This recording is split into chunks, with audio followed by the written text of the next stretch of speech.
Hey, it's me, Holden Caulfield. Don't adjust your whatever device you're hearing this on. It's me, live and in stereo. No return engagements, no encore, and this time, absolutely no requests. Get a snack, settle in, because I'm about to tell the story of my disorder, more specifically bipolar disorder. The rules are pretty simple. There are only two. Rule number one, you'll listen. Rule number two, you pass it on. What the heck is bipolar disorder? And for those morons wondering, bipolar disorder, also known as manic depressive illness, is a brain disorder that causes unusual shifts in mood, energy, activity levels, and the ability to carry out day-to-day tasks. Many of you know me, know what I did, but not what I'm doing. I was diagnosed recently. Before then, I didn't see how everything I'd done correlates. Now it all makes sense. What makes sense? What did he do? This one's for me. Some of you know I'm quite a heavy smoker for one thing. That is, I used to be. When they stuck me here, they made me quit. I used to smoke so much that I couldn't even run across the street without getting winded. You're probably wondering how this even relates to my disorder. Well, those with BD are 2 to 3 times more likely to have started smoking and maybe less likely to quit.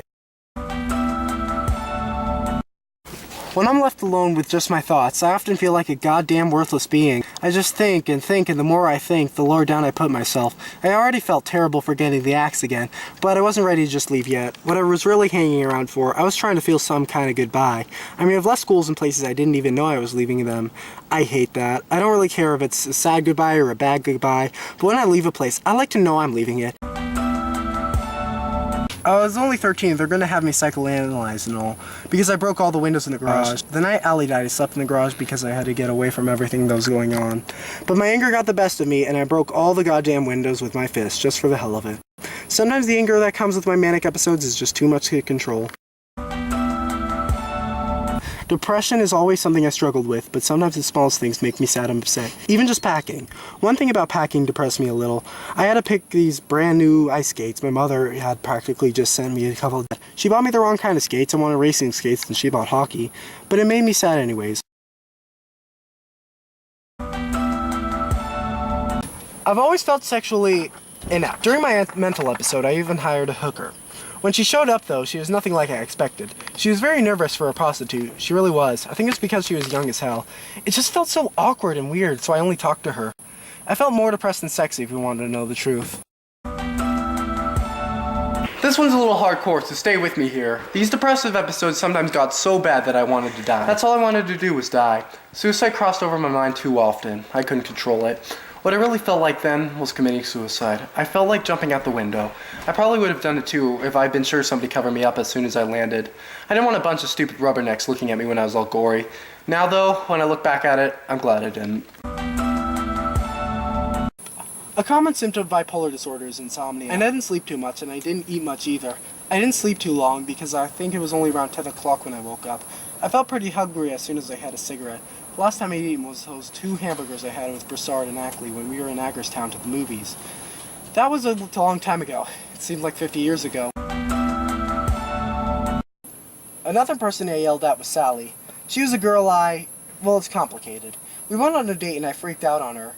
It's so weird. I believed for so long that I was talking normally to her, but now I realize how mad I actually was. I think it's because I wanted to believe that I wasn't screaming and to hide from myself who I really was. Boy, do I hate it. But it isn't just that. It's everything. I hate living in New York and all. Taxi cabs and Madison Avenue buses with all the drivers and all always yelling at you to get out of the rear door and being introduced to phony guys that call the Lunces angels and going up and down in the elevators just so you can go outside and guys fitting your pants all the time at Brooks. And people always... Don't shout, please.